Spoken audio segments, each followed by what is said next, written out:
Okay, so we're on hold here in Japan. Like I say, the foiling has been out, but it wasn't quite enough, so they're back on the beach. So we thought we'd grab this opportunity to get an interview about foiling with the man who's been doing it the longest, probably nearly 20 years of foiling experience, Antoine Albeau. How we doing, mate?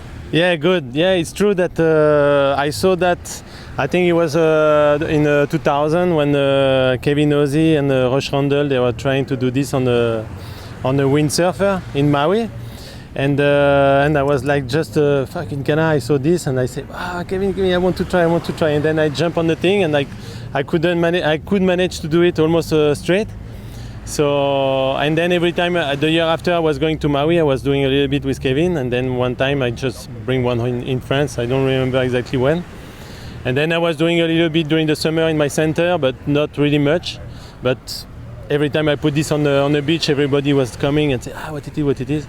And then since last year, it's like unbelievable. Everybody wants to foil now. Yeah, it's really taken off. I mean, we've seen quite a jump in the designing process now. A lot more money being put in. Obviously, the kites have done quite a lot of the R&D as well, which I think has helped the windsurfing. How do you see it going, the foiling? I see it going a lot because it's true that last year I was starting with Neilpryde. We had one project is to put one foil in a production, that the foil we have here now, and we start to work with F4, this fin company in San Francisco, who were making foil since a few years now for kiters and a little bit for windsurfer.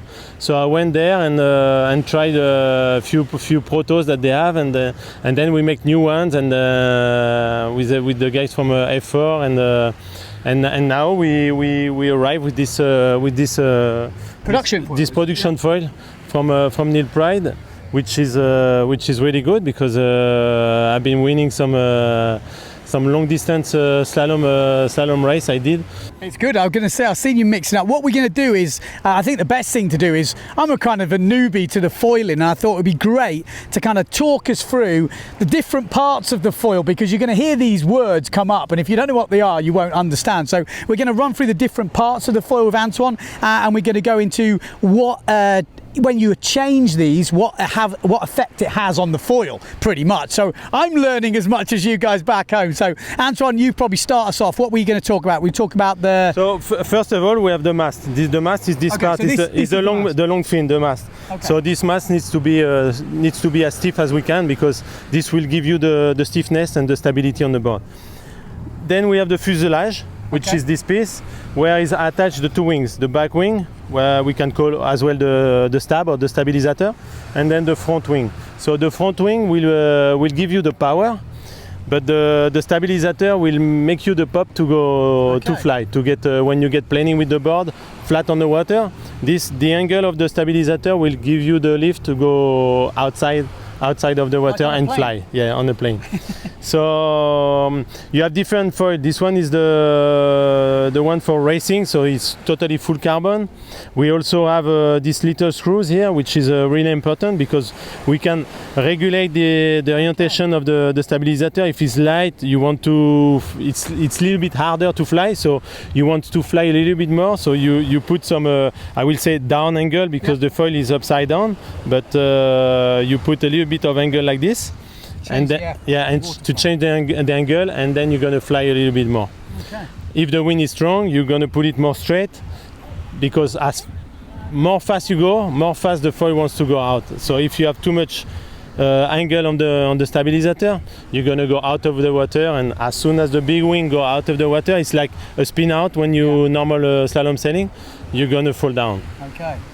So with the mast, do we have different lengths of mast, and what effect does it have if that gets longer or shorter? Okay, so at the beginning it's always better to try with a shorter mast, because it's a little bit less scary. Also, when you are flying less high, so when you fall from less high. But at the end, I always prefer to have a long mast, because you have more length in the water, so it's harder to put the front wing out of the water. You know, you can regulate more easy. You can tune it. If you have a short mast and it's a little bit choppy, it's a little bit tricky, because your front wing can go quickly out of the water. Okay, and then also the board, I'm guessing, when that catches it, you know. Exactly, when the front wing go out of the water, it means that you have no power anymore. So the nose just go down. And then if you are lucky, you don't catapult. But, but at the end, don't be scared because you don't go super fast. At the beginning, you start flying around 10, 12 knots, 15 knots, but you don't go over 20 knots at the beginning. Okay. So, except if you really want to push. But okay. So the different masts, what sort of different lengths are we talking about? What's a small mast in terms of length, and what's a big mast? People make 70. That okay, which 70. Yeah, which is 70 centimeters of the length of the mast. Don't go shorter than that because after the board is too close to the water, it's a bit harder. And then the Neilpryde, this one is 95. We also F4 makes also 1 meter, and I think some nobody go bigger than this. Yeah. Okay. The fuselage.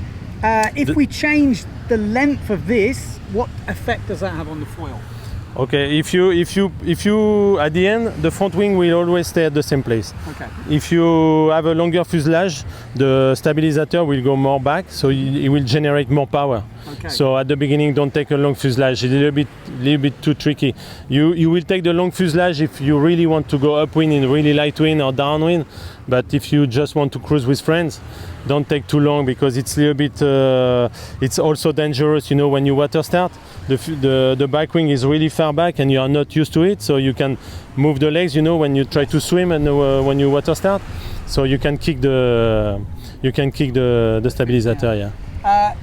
Front wing, do you change the size of this? I see you've got ways to take it off. Is that sort of thing you would change for different wind strengths? Yeah, with the Neilpryde foil, we have 2 wings. So this one is the light wind and this one is the medium. So the light wind, I will say, is a little bit more stable, but as soon as the wind picked up, is more powerful. So it's a little bit more tricky. So we have this little wing, which is 58 centimeter wide, and it's super stable. It's super curvy, so you get a lot of stability, and it generates less power. You will plane a little bit after, but you will go faster, and it doesn't generate so much power, so it's really easy. Yeah. So it's really good. Talking about cost, this is obviously the full carbon foil. What sort of price range are we talking about? Because I see you've also got the aluminium foil there, which is where I'm seeing a few of the brands going as well. So give us an idea of cost. So the price of this one is 2,200 euro with the 2 wings. So you get 2 wings. You get the light wing and the medium. So and then you have the aluminium foil, which we were working as well for 1 year, because when we decide to make this carbon foil, we say, okay, we need 1 foil for the beginners. So we make the mast a little bit shorter and full aluminium. The fuselage is also full aluminium. And we have 2 wings which are black, but they are not in carbon, they are in G10 and thicker than the carbon foil, so you get the stability and the power as well to plane early. So this foil is 800 euros, so it's with only 2 wings, huh? Right. And it's super good deal because you can buy this. This foil is planing super early and go fast. I was really surprised when we start trying this, because I make 26 knots with this foil, which is super fast. It was a lot of wind and I was on 6.4. It was in Maui, but you can go 20 knots, 22 knots, super easy. And you start planing super quick as well. So I really like to have fun. This one is super good.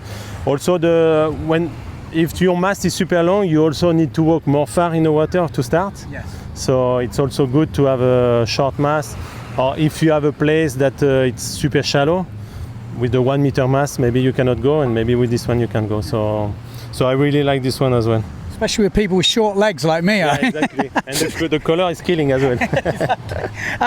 We've got to talk about boards as well, because obviously you've got new slalom boards, you're sponsored, but maybe someone's got a lot of quiver, I don't want to spend too much. Is there any way to get into foiling? What do they need? What essentially do they need to put a foil in a board?